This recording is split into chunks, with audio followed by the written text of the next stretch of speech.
All right, thank you very much. And it is great to be back here. I came along in March and spoke a little bit about the mid-register, which is probably the most important part of the ASX or LSE register for any listed company.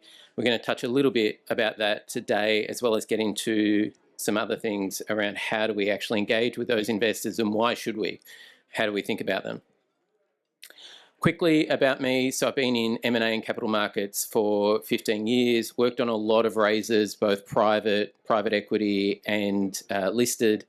I'm not a broker, I am not a corporate advisor, not in IR, we're a tech play, and if we want to talk a little bit about InvestorHub, InvestorHub is used by more than 200 ASX or LSE listed companies. It is a single product, a single platform for them to engage with investors, no matter how big they are, no matter where they're located, and it really helps, as we'll talk about, to add scale to what you're here for, right? We're here at Ignite to meet with companies on a one-on-one basis, to drive that connection, to drive a better understanding and a deeper understanding, and companies are here to do the same thing with their shareholder base. And that works really, really well when you can get in front of someone, when you can spend that time. But it doesn't work really outside of that. And that's what InvestorHub solves. As I said, last time we looked at investors by size, and that's one of the things that we're going to look at today. But we've actually got 3 different ways for companies to look at their shareholder base and for investors to understand where they sit on that base as well. So the first way we look at investors on a registry is by size. The easiest way to do that is by the number of people in each group. So the 3 groups we've got here are institutional investors, or the top 20, the mid-register, so that's really your high net worth family office style investors, and then retail, mum and dad investors.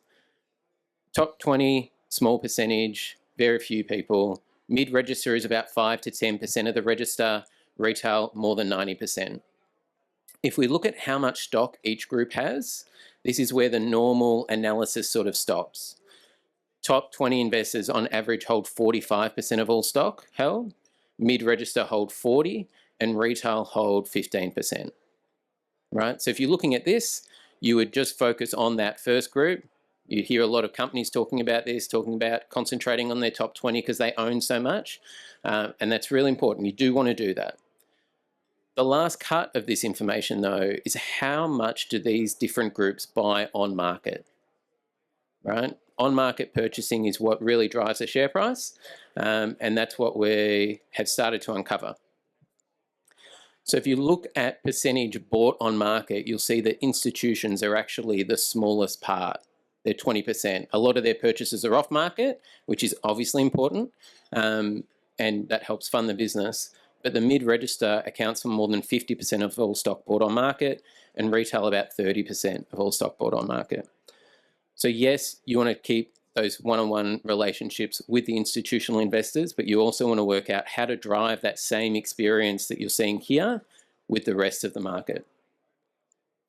The second way we look at investing is by what stage of journey. A lot of people here are meeting companies for the first time, right? You're a lead, you're new to it, and once you buy stock, you will be a newcomer.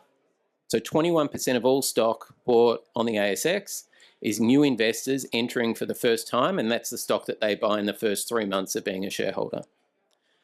Next, you have your existing shareholders.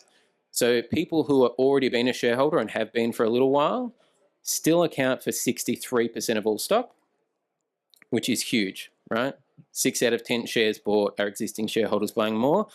And the last one, which is a little bit surprising usually, is old shareholders coming back. So that accounts for 16%.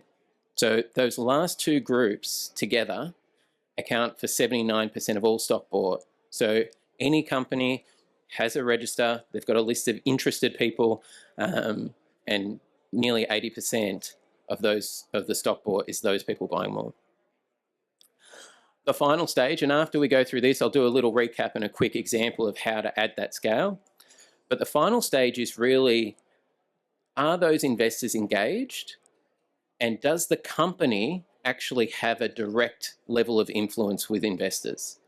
You'll see here all these one-on-one meetings. You've got engaged investors with a direct relationship now with the company, which is fantastic.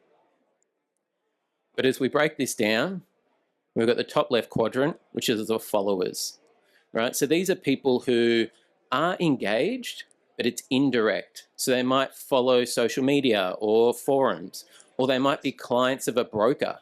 So the company would pitch to the brokerage would pitch to the investors. They're still engaged, but it's through a third party.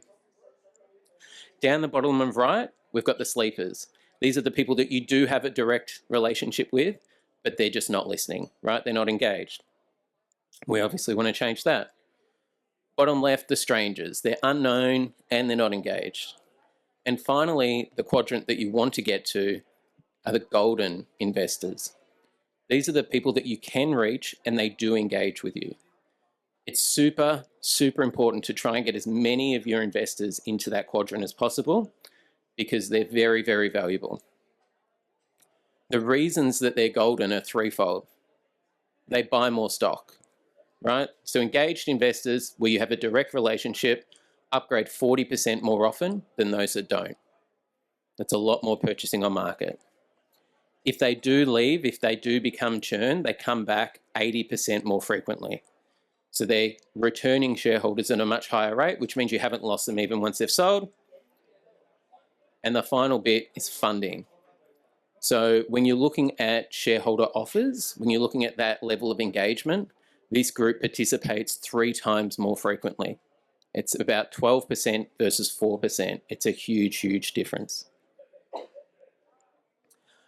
So as a quick recap, the reason that we want to go direct is because these people are the ones driving the share price and they're doing it in a very different way, right? They're engaging online, they're engaging remotely because they're a lot smaller individually investors, but collectively they're much larger. As we remember, 80% of all on-market buying occurs outside of the top 20. 79% of all on-market buying is existing or prior shareholders buying back in. Right? So these are people you've already sold to, you've already earned the relationship. You just need to build that relationship at scale. That's literally what we built our product for, is about adding that scale to one-on-one conversations like you're having today. As I said, we work with more than 200 ASX or LSE listed clients, and it's about bringing together, it's about 7 different products into the one platform that allows for that to happen seamlessly. One of the companies here today, so we've got, I think it's 8 clients here at Ignite today. I haven't mentioned who they are, and so I've just put a little photo of us instead. But one of them here had some news semi-recently, and they added a 5-minute video to their ASX release. That 5-minute video obviously takes a little bit longer than 5 minutes to put together. It took them about half an hour all in. And by adding that and distributing it easily, it allowed for 1,200 unique investors to come through to their website and watch that video. Those 1,200 unique people visited a total of 1,800 times and watched for more than 120 hours that content, engaged with it for a much longer time. So 5-minute video, took half an hour, ended up giving them a 240 times return on their time, right?